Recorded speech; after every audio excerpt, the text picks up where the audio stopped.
Awesome. Hi, you guys. Welcome to tonight is Thursday night. Welcome to Team Call. We are so excited for tonight because we have asked the one and only Jamil Frazier to join us tonight. I know so many of you are just always so excited to hear him speak. For those who don't know Jamil, we have been really lucky to have him as a personal mentor for the last 3 years since we started coaching. But I mean, he has been coaching for 7 years now and has built an absolutely amazing business. I know a lot of you have heard him speak on trainings and on boot camps and on our last August series, but we are just so excited for him to come on and just really share his inspiration onto us and share all of his good nuggets.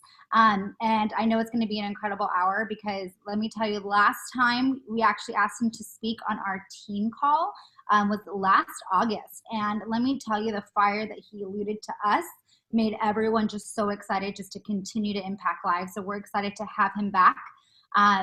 But we've actually asked or gotten some questions together that I know would be very helpful for all of you, just to kind of hear maybe from another mindset or kind of hear where he's come from, because I know he's been doing this a lot longer than us as well. So we're excited to have you on, Jamil. So I want to welcome you personally to an incredible group of literally life changers. This group is absolutely amazing. We've done amazing things as a team. So I'm just excited for you to be on. You want to say anything? No, you're having me. Before we kind of jump into those questions, Jamil, for the few people on here that might not know you, that may have seen you or heard about you, but haven't, can you share your quick, I mean, I don't want to say 90-second story, but tell us a little bit about you.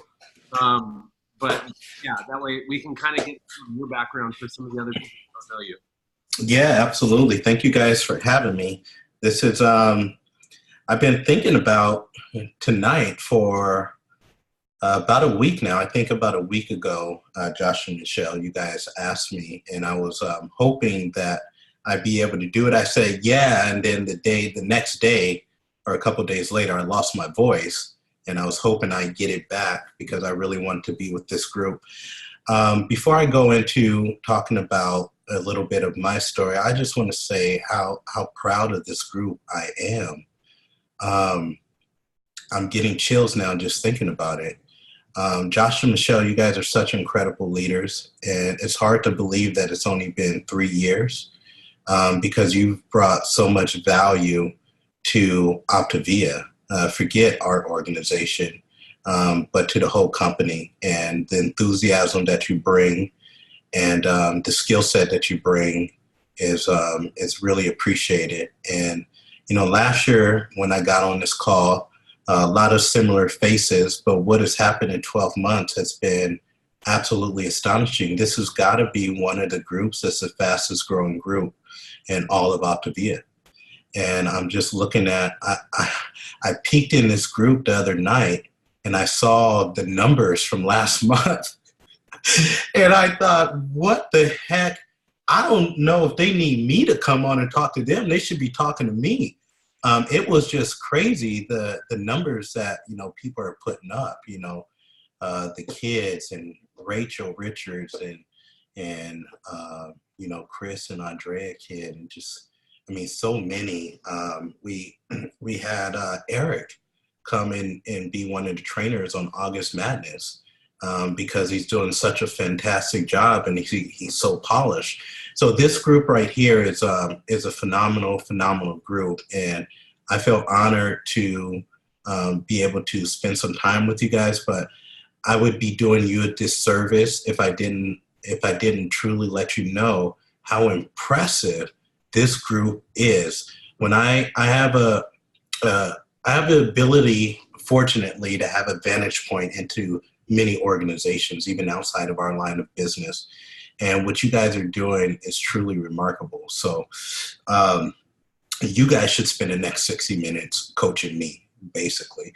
But, my journey started with Optavia 7 years ago. I was at a point in my life to where my weight was undesirable. I was, and I don't know if you guys have ever had this, but, I would look at that guy in the mirror and I would be so frustrated by what I saw.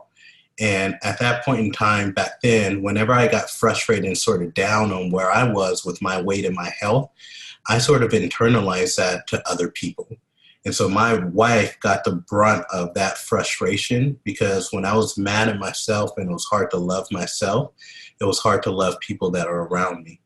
And so, you know, when I came to OptaV, I really thought that losing weight was one of my biggest challenges. And so that's what really drove me to starting this program. You know, when I started out, initially, I just thought if I could just lose a couple pounds, if I could just find something that works for me, that in itself would be the biggest blessing. I had just come out of a 2-year depression, and I was looking for wins in my life. I needed some victories.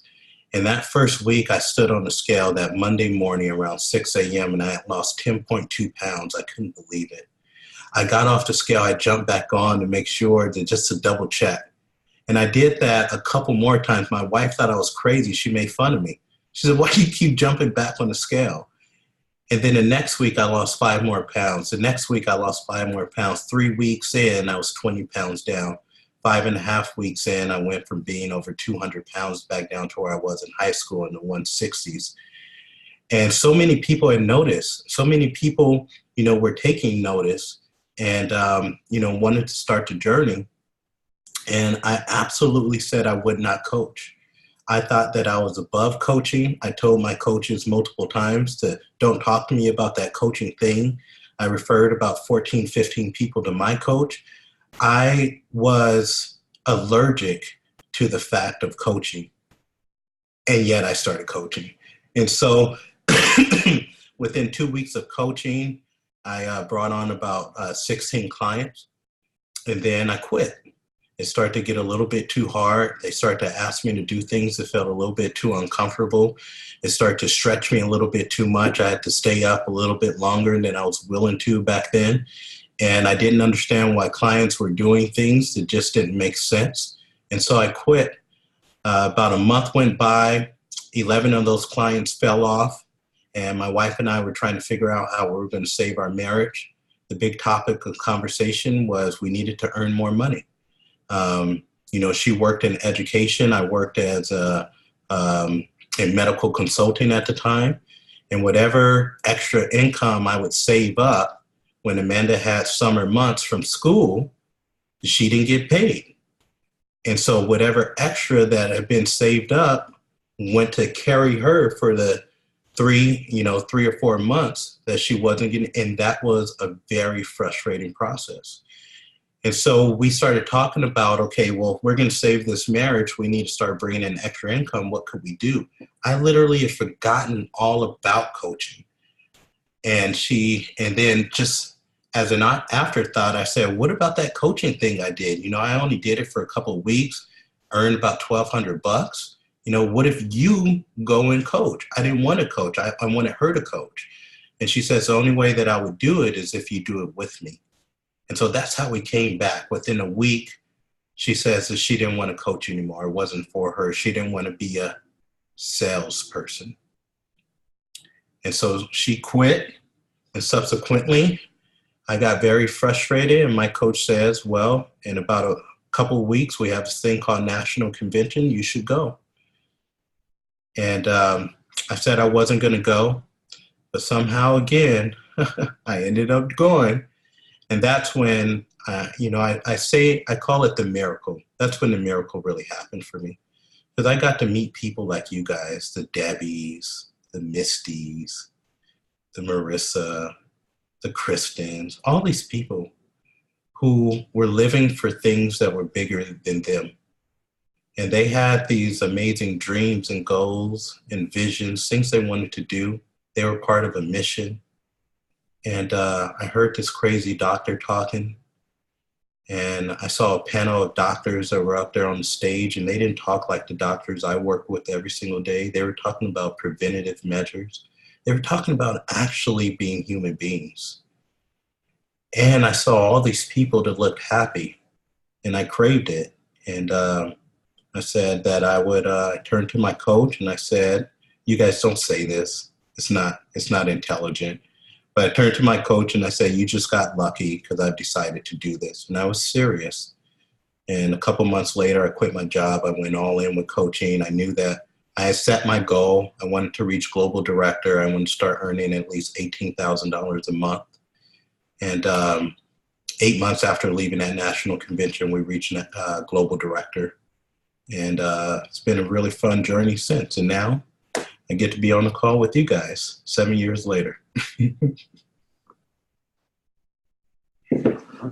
Oh, you go ahead. Oh, perfect. Well, now we can jump into some of those questions. So being a coach for 7 years, what are one or two things that you've seen in other coaches? Obviously, we know that you had, 12, 1,300 coaches that you've worked with, maybe even more. But what are one or two things you've seen in their business where maybe they had a big aha moment and literally probably told you something like, wow, now I get what you were saying. I wish I would have taken direction or listened to what you were saying earlier. Give me some examples of things like that. Oh my gosh, this happens every day. I just got off, I did a lot of mentoring calls today, and this happened in every single session. I think the biggest aha is when a coach realizes that this isn't a weight loss company. And most coaches start coaching thinking that our goal and our mission is to only help people lose weight. And I think that that's a wild awakening for most people when they say, oh my gosh, like this isn't a weight loss company. And when I call it shifts, as many of you guys know, I just finished up a manuscript for a book that I'm finishing called The 12 Shifts. It talks about the 12 aha moments that I've had as a coach. But that is a shift when one day you don't understand, you don't get it. It's freaking confusing, it's hard, it's challenging. All these other people seem to be getting it. And you're thinking, what the heck do they know that I don't know? And it's frustrating, man. And you have people talking to you and you see their lips moving.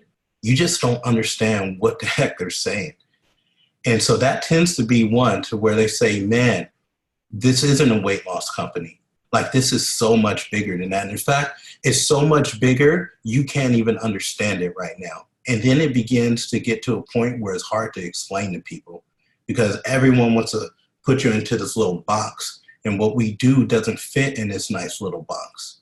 So that's one. I would say another aha moment is when you start to understand that the biggest gift you can give someone is to become a coach. And that tends, we're starting to speed up that process a little bit, but throughout the years, that's been one of the lagging points in the development of a coach and a coaching's business.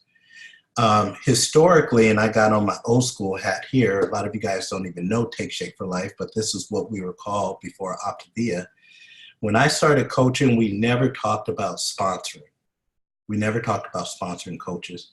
Now our culture is changing to where we talk about it all the time now.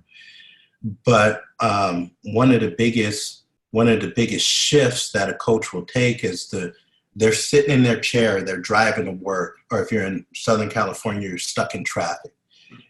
And then all of a sudden you say, oh my gosh, how I help someone become optimally healthy, how I help someone truly revamp their lives, how I help someone leave an inheritance for their kids, how I help someone build the mental and emotional well-being that, let's just face it, this nation craves, how I help someone become a leader of themselves and consequently their household and consequently their city and state. How I help someone do that is I actually offer them the opportunity to actually start coaching. We got one of the biggest secrets in the world. It's called Optavia. And generally, coaches don't get that at the beginning, but then there's awakening. You know, we talk so much about becoming born again, becoming born anew. That happens all the time in this business when someone has an awakening, a shift. And they say, oh my gosh, like, how did I not get that? So that's one. I would say, what's another really big shift? Oh my gosh. The moment a person fully understands and starts to live, they realize I'm not doing Optavia anymore. I am Optavia. When a person gets to this point, and I know this sounds foreign to probably 80% of the people I'm talking to right now, but once you get to this place and you stop trying to do the 3x3x3, you stop trying to do offering coaching, you stop trying to do creating community, and that's just who you are. People ask me all the time, how much time do you spend on your business? I don't know. How much time do I spend breathing? It's just what I do. I speak Optavian. And once you get to the place of where this is just who you are, you connect with people, you cultivate trust, you awaken potential. It doesn't matter if you're speaking to someone about joining the program or if you're speaking to your child. This is just what you do. Everything that you do in your life, you're literally leading from the future. You're acting from the now. You take responsibility. You don't play, you play above the line. No longer is it acceptable to dip below the line, whether we're talking about your business or an argument or a conversation with your loved one. This is just who you are. When you fully understand that shift and you embody the leadership principles that we talk about with becoming an Optavia coach, then your business doesn't just grow, it multiplies. That's one of the biggest shifts that happen. Another shift, you see it all the time. One of the biggest differences between someone who's new and where I'm at is their ability to not care what other people think about them. I would write that down.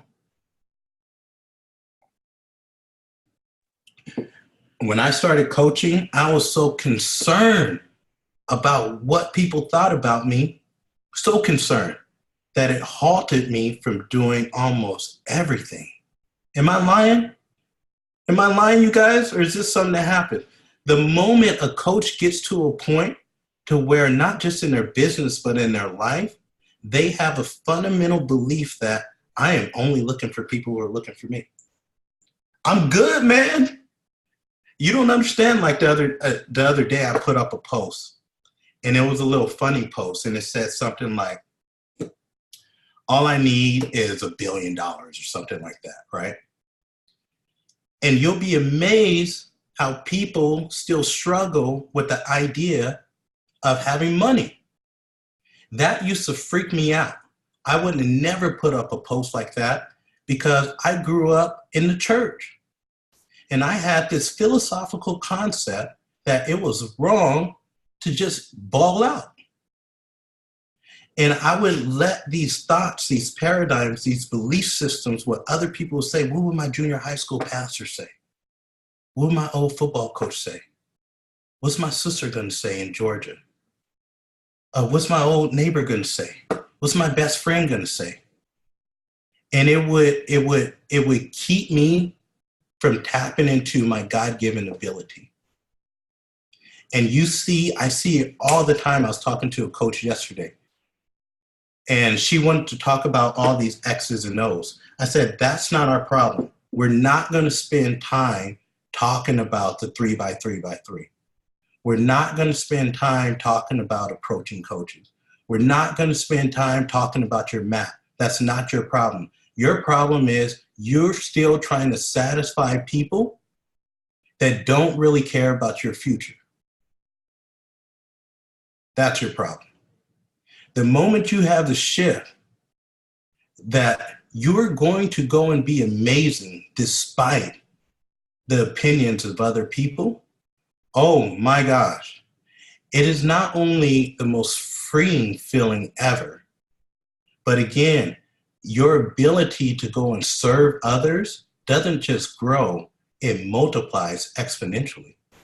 It's one of the coolest things. I just sit back and I wait for coaches to freaking develop. In this business, this is what happens. It's just like a baseball team, just like a basketball team. You guys sports fans at all? It's unlike tennis, right? Because tennis is just one person, unless you're playing doubles or something, you're Serena and Venus Williams. But it's more like a basketball team, like a football team. In this business, what happens is you sponsor coaches. just like in, let's just say football, you draft a college player from college, right? In this business, you sponsor coaches.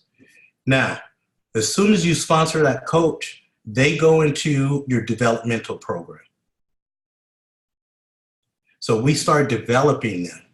Now, what sometimes happens is on your team, you get a freaking Michael Jordan, a Josh and Michelle, right? To where they bring already a lot of skill sets, a lot of mindset, a great propensity to get into action. And so all we got to do is take this Michael Jordan person and give them a system to where they can thrive. We're gonna polish some areas here and there. We're gonna polish some areas here and there, but basically they just need a better vehicle. They're already freaking amazing. The vehicle they've been in just sucks. I mean, let's just call it what it is. And so we got to give them a vehicle that knows no limits. But the majority of your coaches, you got to develop.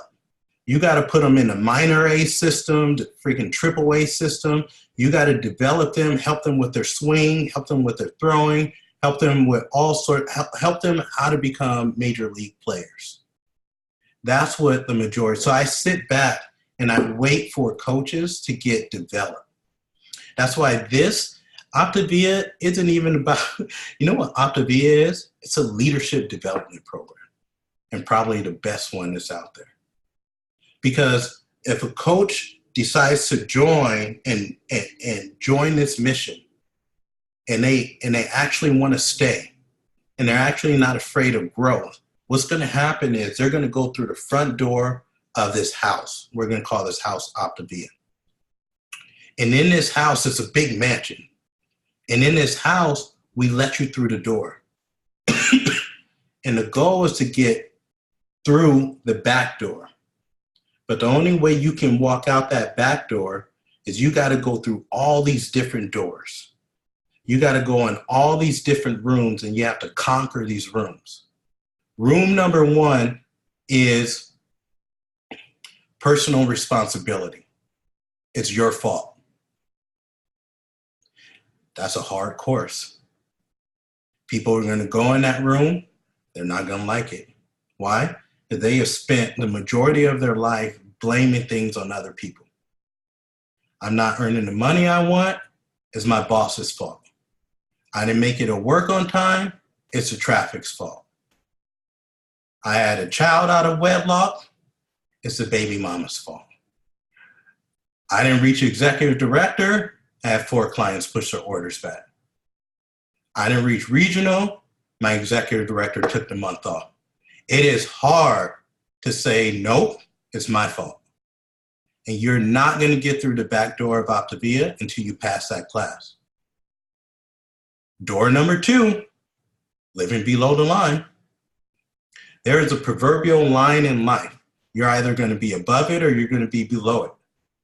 Most people spend their lives below this line. Not only do they spend it below this line in a way that they think in terms of their emotions, right? Blame, shame, gossip, limiting beliefs, negative self-talk. Anyone on this line ever talk to yourself worse than you would talk to your best friend? It's probably just me. Yeah, that's below the line. Above the line, we got to graduate. Above the line is I'm open to opportunities. I'm curious now. I'm not shut off.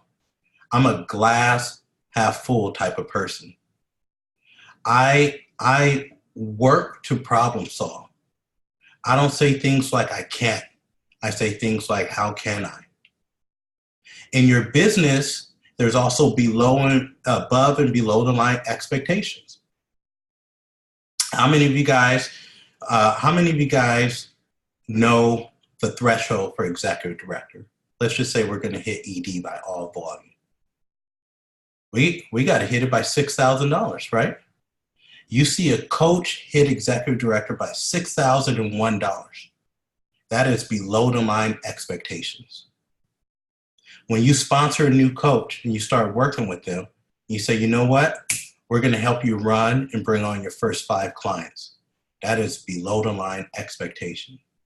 Some of you guys want to reach FIBC. You say, you know what? All I need is 5 senior coach lines of business. That is below the line expectations. No, you know what we do? You know what's above the line? Executive director, I'm going to go hit it with 7,000 in frontline volume and a senior coach. When I bring on a new coach, my posturing is, hey, in these first 30 days, we're going to bring on 7, 8, 9 clients, and I believe you can do it in the first 15 days. When I went global director, most people go global director with 5 EDs. We went global directors with 6. Why? Because of Frazier philosophy, actually number 3 of Frazier philosophy with me and my sons is we do more than what's expected. There's a line in life. Where are you going to be on it? So whether we're talking about your emotions or we're talking about your expectations with your business, it's there. So that's door number 2. We got to pass this class. Most people don't have to pass these classes in life.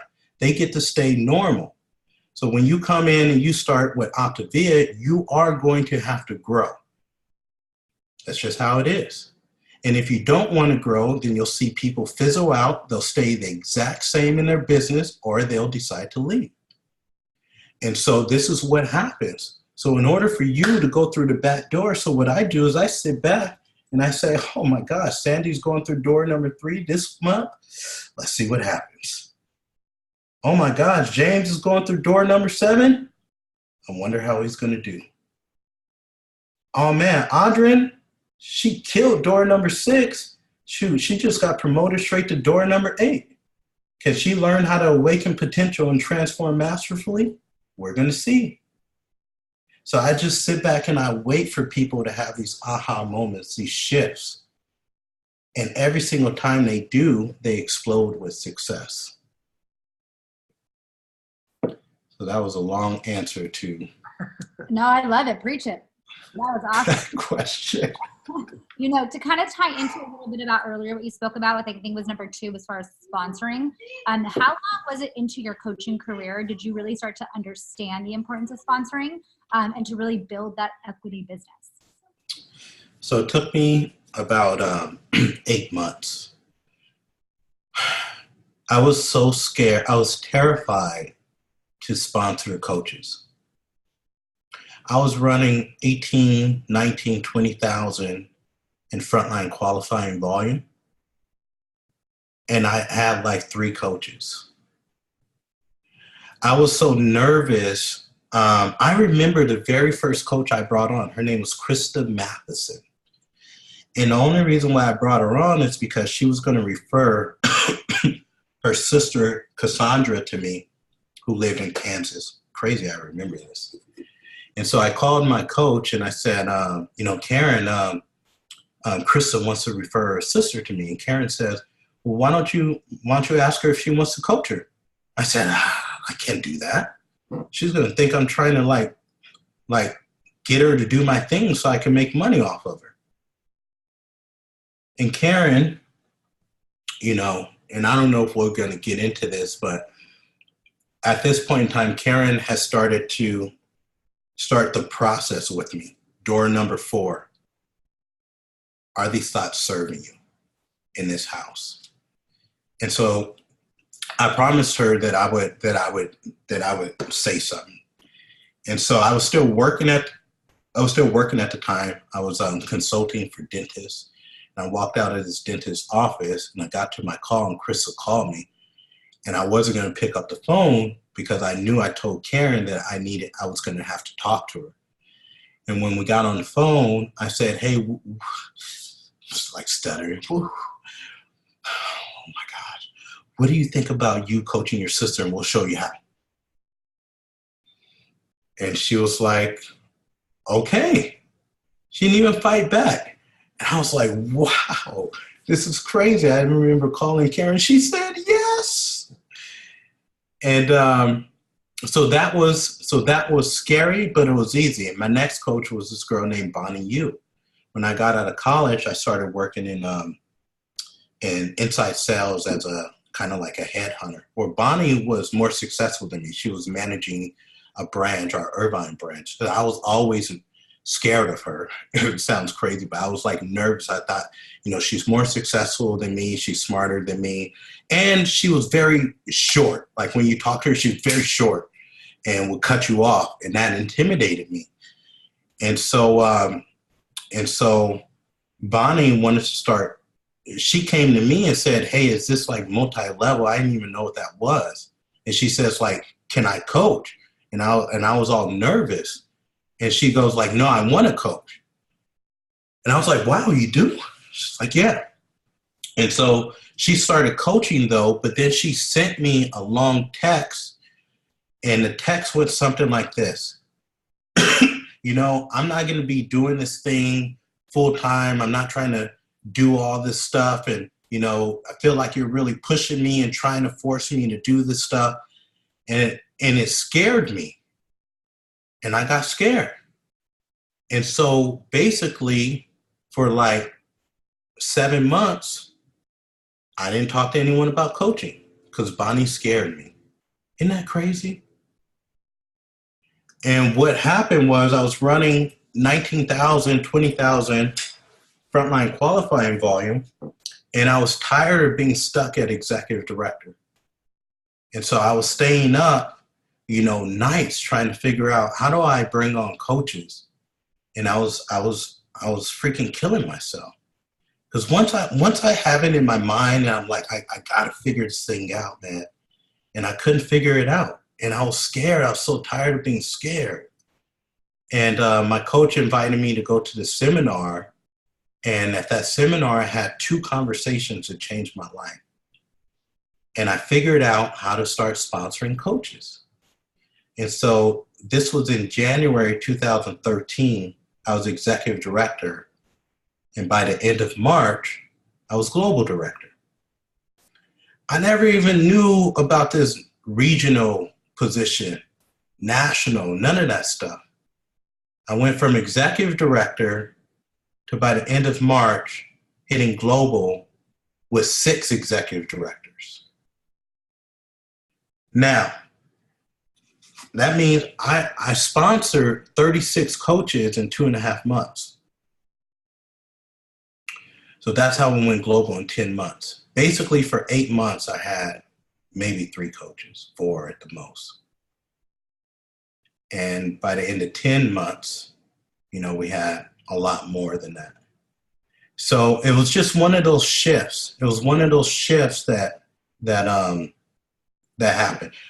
You guys are probably thinking, how'd that happen? Okay, here's how that happened. One, my confidence wasn't very strong. I will write this down. You have to walk around and know that what you have is the best thing for the person that's across from you. I didn't have that. I was too scared. I was too timid. And so I sat down and I talked to one of my mentors, and she says, Jamil, what are you doing? And I said, I don't know. I don't know how to talk to these people. And she said, well, what do you want, man? And I was telling her, I want to restore my marriage. I want to keep my son in my house. I got to start earning better income. And she says, your problem is not them. Your problem is you. We're sitting at dinner, I'm crying, and she's pouring into me. And she says, the things that are outside of you are not the problem. It's the inside of you that's the problem. You got to light yourself on fire, young man. And you got to have your flame shine so bright that people can't take their eyes off of you. And it registered. I don't know why it registered that night, but I realized that I need to become a leader. I'm over here tiptoeing around these things that can free people. And I'm waiting for other people to come to me where I got to light myself on fire from the inside out and say, this is what I am going to go and do. And this train is moving. If you want to jump on this train, let's go. If you don't, that's okay too. I love you as I'm learning to love myself. But this is what I'm going to go and do. And the next conversation was, I had a conversation with a coach that I really respected. And he says, Jamil, everyone in life wants something. Write this down. Everyone in life wants something more than what they have. Everyone. Whether that's more peace, more love, more self-discipline, more time, more money, more adventures, more savings, more joy. Everyone wants something. All you got to do is figure out what they want and explain to them how Optavia is going to give them that answer. That's it. And it clicked. It made sense. And I was driving the next day on a 405 freeway,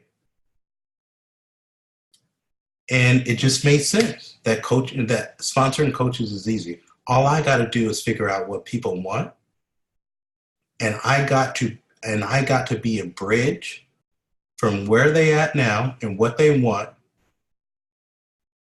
to offering coaching and assuring them that I can help them get that. And all they got to do is trust.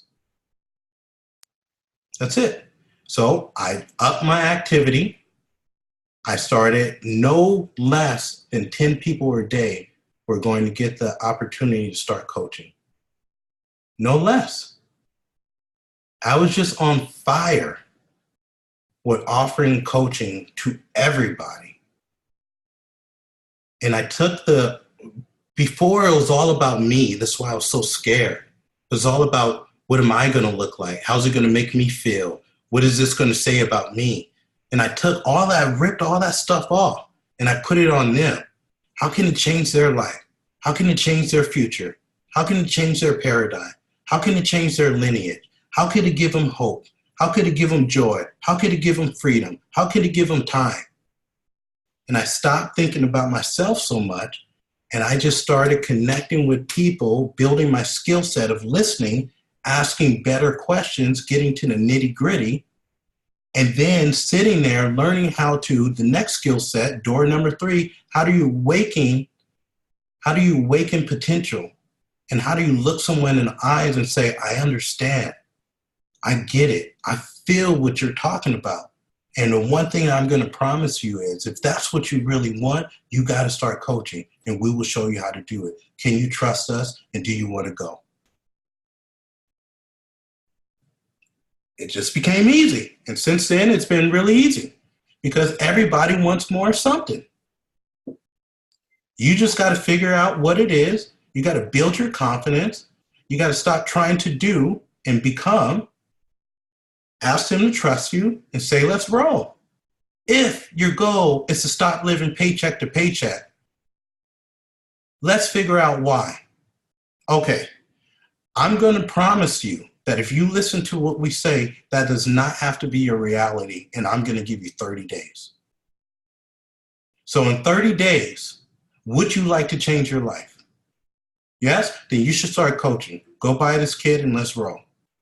If your goal is to stay at home and have more time freedom with your family and with your kids, let's figure out why. Let me get connected with that. Is that truly something that you want to do? Yes? How long you been thinking about it? For 12 years, bro, and you haven't done anything about it? Here's my promise to you. If you do what we say to do, I give you 3 months. 3 months from now, if you had all the time freedom you want, can you trust and can you listen? Yes? Go pay $199, buy this kit, and let's roll. If your goal is to take back control of your life, if your goal truly is to go serve others, if your goal, just tell me what it is. Is that what you really want to do? Yes? Okay. Why? All right, let me get connected with it. Okay, I understand. All right, if this is what you want to do, I'm going to give you 5 months. And if you do what we say to do, if you're open to being coached and teachable, if you actually do the work, then I promise you, I'm not hoping. But you see the confidence? That confidence wasn't there as a new coach. I had to develop. I had to go through this house, get slapped around in these rooms but actually have the desire to grow though too. And from those two conversations, I got confident. I light myself on fire. And I said, I know that what we have, I'm looking at it. I'm looking at the Josh and Michelle's. I'm looking at the Rachels. I'm looking at the kids. It's not like we don't have evidence all around us. I'm looking at Eric, right? I'm looking at all these people that are proving every single day that you can do whatever it is that you want to do in life. All you got to do is tell me what you want to do. And I'm going to tell you to coach. And I'm going to tell you, come get this free training and let us show you how to change these areas of your life that you want to change. And so it just became really easy. Talk to me about managing disappointment in that, because, or expectations, because I know, me, I've wanted it for somebody, more than they wanted it themselves before, but I know when you come into this, I've heard the 33%, are going to run, are going to sit, 33% are, going to do nothing. But talk to me about, your experience with ratios, with managing expectations, and maybe what you figured out to help people be really successful, or the most successful they can be right out of the gate. Yep.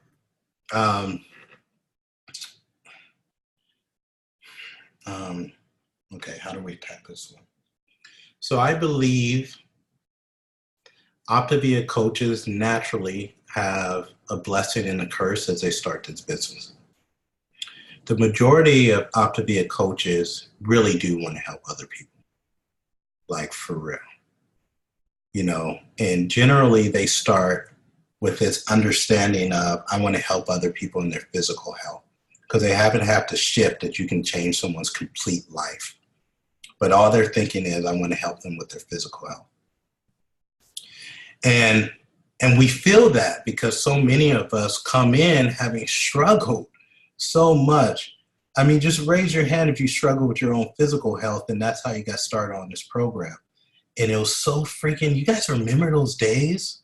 How frustrating it was?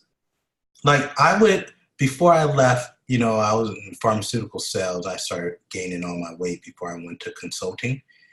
And, in that industry, it's a lot about looks.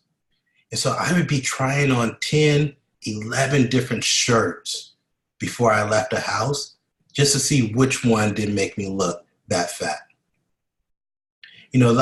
So when you start coaching, you remember those days and you're like, gosh, you guys, let's go. I don't want you to feel that way. If you're on medications, I met a guy, I met a buddy of mine. I was doing calls down at the ocean today, and I always randomly run into my friend. So I ran into him again, and he just ran for city council or whatever for Long Beach. But so we were out there talking, and he referred me his brother years ago. His brother to this day hasn't got started, but his brother's dealing with all this stuff. And so Steve is he's always so devastated that his brother won't take control of his health. High blood pressure, cholesterol, diabetes, needs to lose about 80 pounds. He works. And so Steve is disappointed. I used to be that way. My first person that I talked to was my mom. She didn't get started on a program until 7 years later, about 5 months ago. It used to kill me that she wouldn't start. And then at some point, it didn't bother me anymore. So that's why I love what we do. So we have a blessing and we have a curse. The blessing is you love people. Don't you? Don't you want to see everybody just be freaking amazing? See Jessica shaking her head. I know we want to. So that's the blessing. The curse is you love people so much that you're going to want it more for them than they want it for themselves. And you don't know how to deal with it yet. And that is going to be a frustrating journey for you. Because they are not going to do anything until they're ready to do it. That's just how it is. So how do you deal with managing this disappointment is you learn that you're creating your own suffering. Write that down. I had to get to a point to where I had to realize that I was my biggest enemy. I created my own suffering based off of the expectations that I put on other people. Don't you guys do that? Well, this person started a program. They should lose about 5 pounds this week. Well, this person started coaching. They should reach their cab. I know they're going to reach their cab. This is going to be the next global director. Well, this person started coaching. I know for a fact they're going to be on every single train. They said they wanted it. They wanted it. They're going to do everything that it takes. I don't do any of that anymore. The journey became clear when Dr. A told me this. I don't listen to what people say, Jamil. I only watch what they do, for what they do tells me everything I need to know about them. I would really write that down and let that tickle your soul and massage your heart and fall into your brain. I don't listen to what anybody says. I just sit back and I watch. So how you start managing this disappointment is you learn that you are creating your own suffering by the expectations that you put. So I don't do that anymore. I just sit back and watch what's going to happen. When I bring on a client, I believe in them, but I sit back and I let their actions tell me what the truth is. When I bring on a coach, I believe anyone on earth that wants to can be an integrated presidential director. That's my fundamental belief. Whenever you see me do this, it's me that I really believe it. That's my fundamental belief. That wants to. I just don't know who those people are going to be. So how you really start to manage this is you get to a point to where you say, my destiny is not going to be tied in to these people. Write that down. I'm giving you guys a whole bunch of clues, man. I don't know if you guys, I'm telling you the truth. My destiny is never going to be tied into one person. Never. And this is a journey, though. This is a battle every single day. And the other shift is that I'm going to go no matter what. This is how you start to get over that disappointment, especially when it comes to coaches. Because what happens is, we set our goals. My first goal in this business was I needed to start earning $18,000 a month. That was my first goal in this business. It wasn't like executive director or whatever. For me to save my family, in my mind, I said, I need to start earning at least 18 grand a month. And on the income disclosure, it said, on average, those people are global directors. So my intention, you go to the future, you come back and you leave from now. So my intention was always on global director. I never thought about anything else.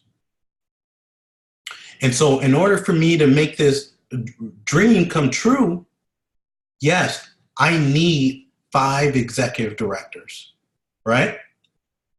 And so at first I'd be pressing. Oh my gosh, is this person going to do it? Oh my gosh, this person going to do it? Oh my gosh, this person going to do it? And what I realized was most of my disappointment was on my expectation of these people. And my disappointment was coming from Jamil focusing on Jamil. What I needed to do was shift that.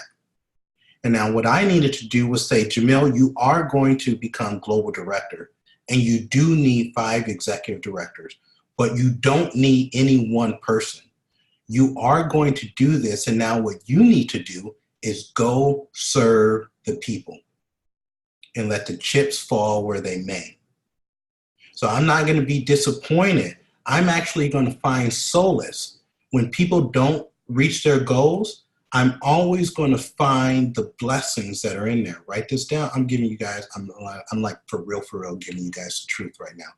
So even when clients, I used to get so disappointed when a client would fall off and you would get that little email. You know, you wake up to it and you're like, I don't want to see that email come up that they canceled that dang Premier membership. You don't even want to wake up, check your email sometimes because you're like, I might be in there. And so I would get that email right away. I would be like, you know, Jamil, you suck as a coach. You must not have done it the right way. You didn't support them well enough. You missed all these things. It'd be this self-deprecating, like really weak mindset. And then what I need to start doing is I need to start seeing the blessings that happen in that. You know what? They didn't reach their goal and they may have sort of stopped prematurely, but what did they do well? What victories did they have? When they started with me, were they drinking, 15 ounces of water? Yeah. Okay. And now what are they doing? They're drinking what? 50 ounces of water. That's a victory. No longer disappointed. Same thing happens with coaches. Not every coach is going to freaking make it. It's just not going to happen, but every coach is important for your organization. You guys are missing this. Not every coach is going to make it, but every single coach is important to your organization. Some coaches may not ever bring on a client, but they might be your best administrative assistant. Some coaches may always stay at senior coach, but they're going to be your best watchdog. They're going to be the first one in your client site that is going to ring that bell whenever someone says or does something they're not supposed to. You're going to get a text about, hey, I don't know if you saw this, but such and such said this. I don't know if we want that in there. See what I'm saying? They're never going to hit global. They're never going to hit presidential, but they are going to make your life so much easier. Why? Because you don't need to spend all day looking at your client site. You know you got Joe in them that's what they love to do. So every coach plays an important role in your organization, every single one. And what you just start to learn is they never fully go away because most of them come back anyway, whether it's a client or a coach. You stay connected with them, you stay following up, you stay present in their life, you become a friend again. Look at my mom. My mom's referred me probably 30 people over the years and 3 coaches. 7 years later, she's here. So you just learn these little things. But this is what I would challenge everyone to do. How do you get, this whole business is mental, by the way. So how do you get stronger mentally is you force yourself to do hard things. What do I mean? I'll give you guys some examples. So what I used to do was I used to be this guy that I would freaking go crazy if I felt like I was running late. Okay? And I would get all this anxiety about it. And it would just be nuts. I can't believe that I was that dude, but I was. And so what I used to start doing was as I was late, I would slow it down in my mind and I would say, okay, what is it? If I'm 30 seconds behind, let me hold this 30 seconds and let me hold this 30 seconds of peace. Here's an example. My kids, we have a 6-month-old and a 4-year-old, 8-year-old. All they do is scream. Oh my gosh. It's all from the time they wake up to the time they go to sleep, it's just loud noise. Well, I don't do well with loud noise. I think I got some sort of like for real problem.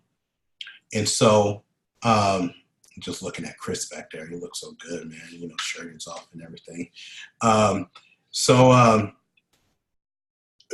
When they're going loud, I sit there and I settle in on it, and I say, deal with it for another 15 seconds, and I count And then when I get to 14, I say, go another 15 seconds.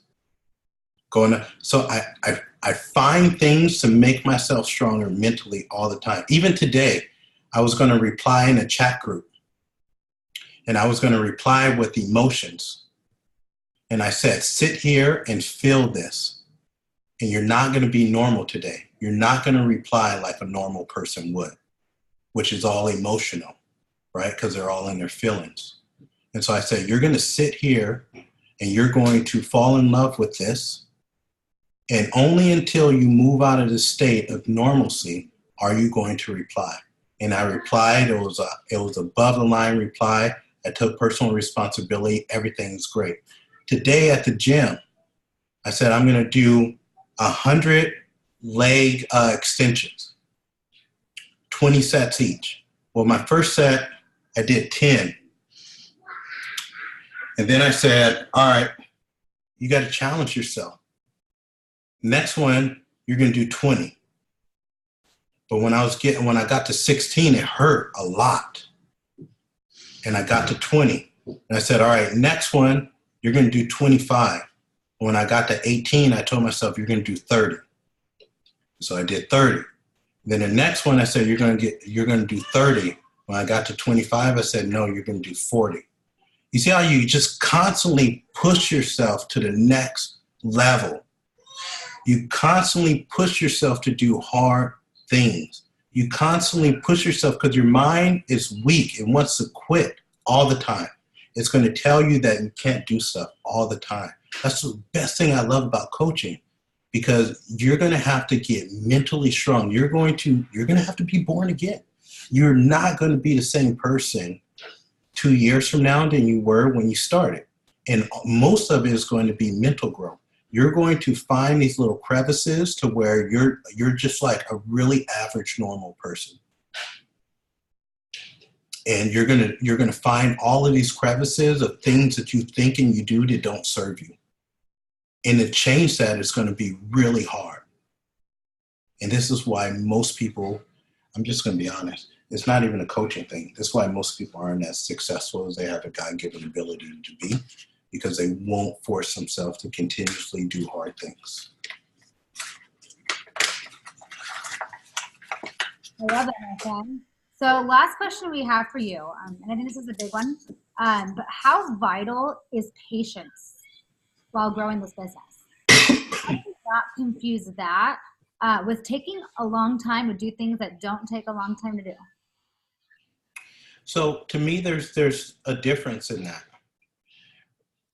When I say don't take a long time to do things that don't take that long to do, I say for you, Michelle, what do you have control over? Right?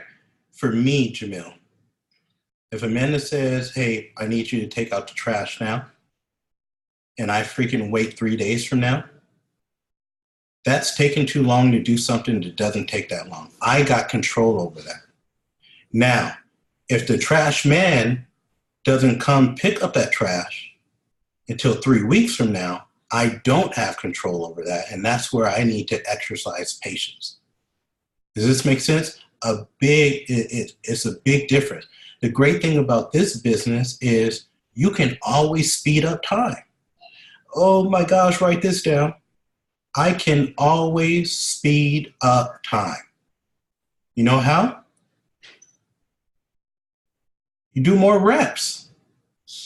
If you want bigger muscles faster, would it behoove you to go into the gym and do 1 rep or to do 100 reps? And then come back the next day, you're going to do 1 rep or 100 reps. The great thing about this business is everyone can do 100 reps. And if you do 100 reps, I guarantee you will grow bigger, stronger muscles than that person that only did 1 rep. Who can control that? The individual. So when I was at a national convention, I started asking coaches, well, what do you do to become successful, all this stuff? And they would say, well, I basically talked to this many people. And I was like, and I would be like, how long did that take you? And they would say, 4 years or whatever. And I would say, oh my gosh, 4 years. Well, I don't have 4 years. We're discussing divorce every single day. I don't know if any of you guys have ever had those sort of conversations, but that's not fun. And so I said, well, I'm just going to up the reps. I'm just going to up the people that I talk to. Who has control of that? I do. So if you simply talk to more people, way more people, you can control how fast success happens, just like lifting weights. This business, success is the same. Whether we're planting seeds, whether we're doing reps to build muscles, or whether we're building an Optavia business, it's all the same. Now, there's going to be a lot of things that happen that you have no control over. And that's where you have to get strong mentally. Because you're going to want to control, you're going to want to dictate this process. You're going to want to set your expectations on when this should happen. Some of you guys might get sick and have to, take a couple days off or whatever. So you're going to want to, the human brain is going to want to set precedent on how this road should look based off of what you believe someone else's road look. Well, Obama's road look like this, so my road should look like this too. Again, that goes back to those expectations, and that's creating our own suffering. So there's a lot of things that we don't have control over. I don't have control over if Misty is going to actually do the action steps. I have control over if I'm going to train Misty, if I'm going to, mentor her. I don't have control over if she's actually going to do the work. And so what we do is we find patience with her. We always love people more than we love processes or procedures. So now I have immense patience with her, but that doesn't mean that I stop what I'm doing because I have control over Jamil. I don't have control over other people. Now, sometimes I told you in this business, it's like building a baseball team, right? So sometimes what happens is we come into this business, there's 3 areas of this business that we constantly need to improve on. The first area is our skill sets. How good are our skills? And how fast can we build really, really good skills? When I started, my skills of awakening people weren't very strong. So it took me, 8 to 10 months to really build that skill set. So that's the first one, skill sets. Second one is mindset. Some people just come in already having a healthier mind, healthier thoughts, healthier expectations. The third area is action. This was an area I was very good in because I just outwork people. I always have. Nothing's been given to me in my life. I just always been a hard worker. And I say, I'm going to outwork your skills.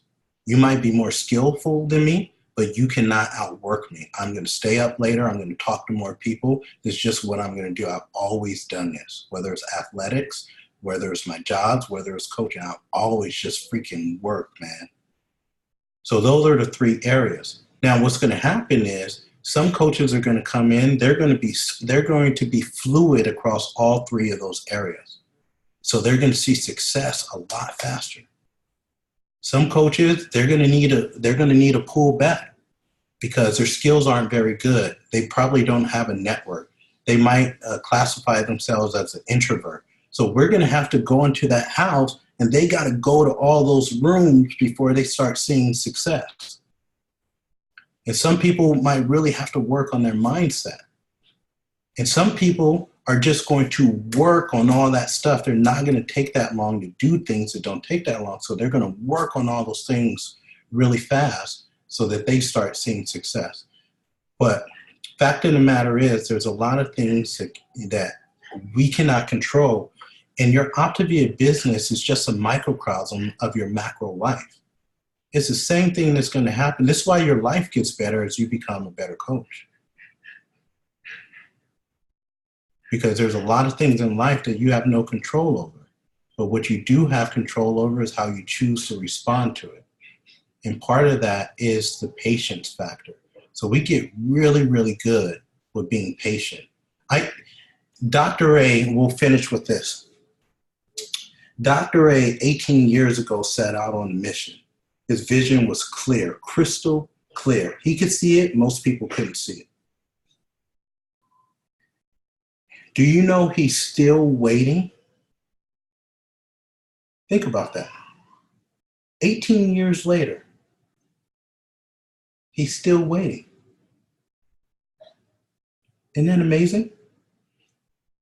All these amazing things that have happened, over 1 million lives have been impacted and touched.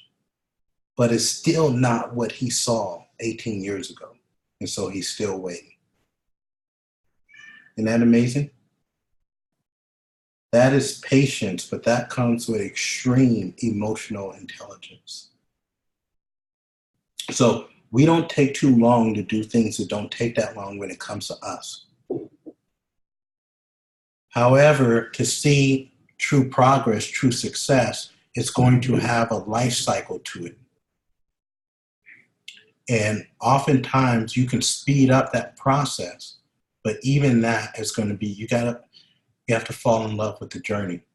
And that's why it's so much of a mental game. This whole thing is mindset and falling in love with growth in the journey of what's happening.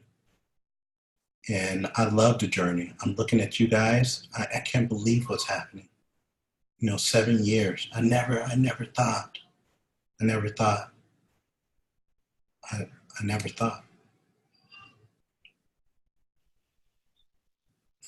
love it. I know I said it was going to be one last question, but one actual, I think, final note that I would love you to speak on is, I know you talk a lot about personal development, and what that really means, but, and we hear Dr. A say this a lot, is that, you changed, into a completely different person. And he always emphasizes that to you, and to all of us, as far as how far you've come. And I know personal development has to do with that. So how is that and personal growth really changed your business? And what's changing? You say that last part, Michelle? I said, as far as personal development, like, how has that personal growth really changed through, obviously the last 7 years? I know you've changed, and you've always said that a lot. Yeah. But how have you changed through, I know you do a lot of personal development, through personal growth, and really what's changed? Oh my gosh, I should call my wife in for this segment. She just got home. Have a man to tell you.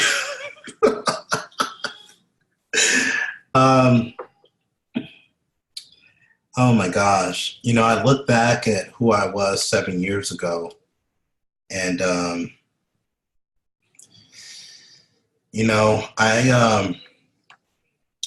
don't feel sorry for the guy, but I just see how small I was as a human being. And, I masked so much stuff. I was so scared. I was so insecure. I put on this facade, I didn't treat my wife right. I wasn't a great father. Many of you guys know, if you know my story, one of the reasons why I went into that 2-year depression is when we got pregnant with our son. I asked my wife if she would be open to having an abortion. And because I was scared, my dad wasn't there. And so I didn't think that I'd be a great dad. But most of my, most things were fear-based. And so, the journey has really been phenomenal, and it's been brilliant mentors that have spent time with me. And it's been, you asked me about shifts and awakenings. One of the shifts that I love seeing people have is when they realize that they're actually in control of their mind. And what most people, I didn't know that I had that. In my book, I call it superpower. I didn't know that I was actually in control. For years, it was this other dude that was in control. And with coaching, what I started realizing was like the true Jamil was in control.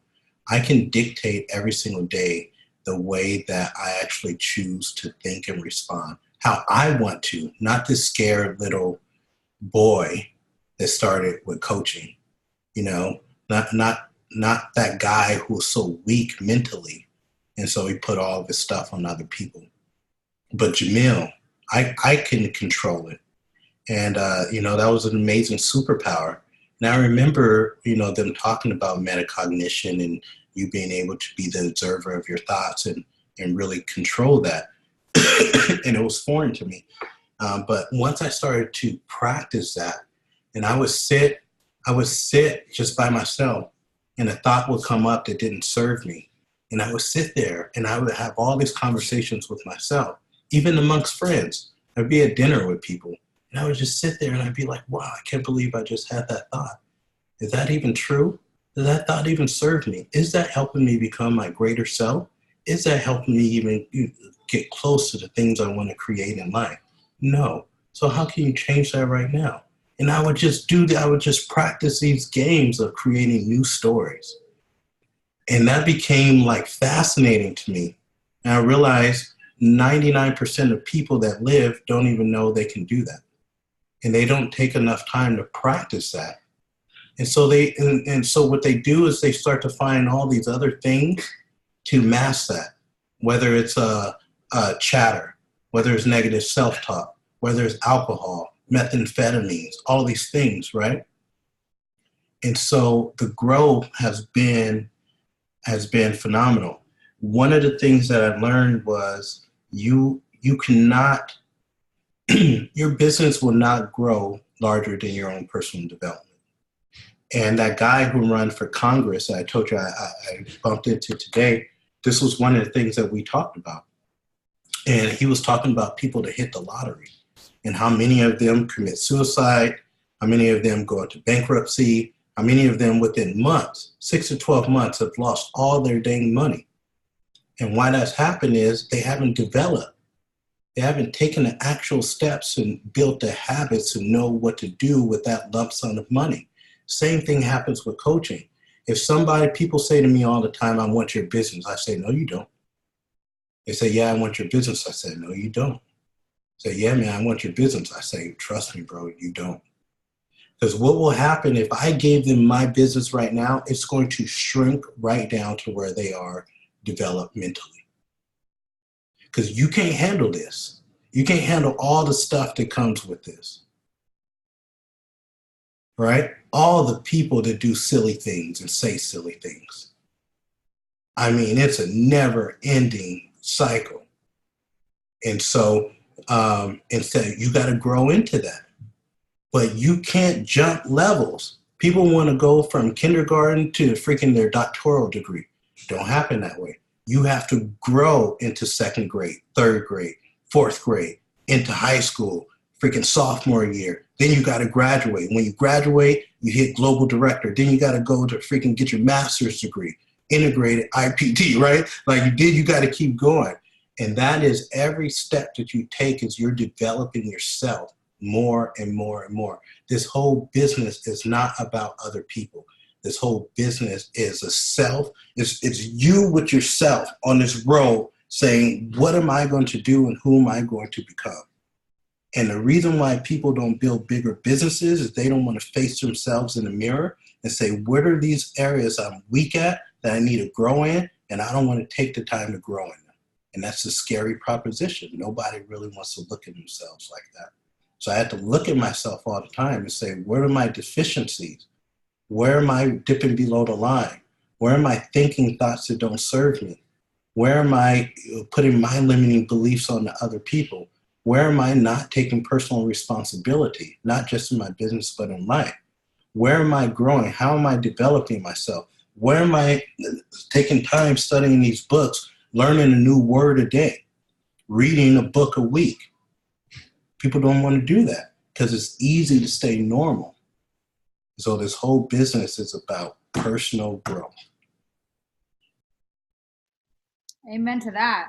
Well, it's all we really got for you. I mean, you've covered basically it all, and you know, that was really powerful. And you know, I really hope so many people here took so much out of that. But that was pretty incredible. Yeah, no, thanks for coming on, kind of throwing your wisdom our way, and I know a lot of people that are on and gonna watch the recording are gonna take a lot out of this. Yeah. So You are appreciated, my friend. Thank you guys for having me. Anytime. Come and visit us all the time. I mean, if you want to be on the I mean, we'll take you. But no, we really appreciate you. And I know that you're so highly respected in this group and everyone loves you. And, you know, you brought so much wisdom and so much power into tonight. So I thank you. And thank you guys all for being on. I know we went over. but I did give you the warning in the beginning. So awesome. Thank you guys. Love you guys. And again, I have to reiterate, this group is a phenomenal group led by phenomenal leaders. And I couldn't thank you guys enough for what you do, and the work that you do is so important. That's the same thing I told the people in Pennsylvania last week. I think what we do is so much bigger than what we think that we do. It's so much bigger than what we think in our own little houses. It's so important what we do. And this is how we can change cities. You know, most of you guys live in really nice places, really nice cities. You know, there are cities around this country that if they could just earn an executive director income, it would change the trajectory of that whole city, of the whole city, of the whole state. I was just in one. Ford City, Pennsylvania, look it up. Average household income is probably $30,000. What we do is so important. Training people to be leaders. It starts with us, and then we sprinkle it out to the world. That's how we change the world. That's Dr. A's vision. And now I've adopted it to be mine. And thank you guys for what you do. Thank you, Jamil. Thank you, guys. I hope you all have a great rest of your night, and we will see you next week.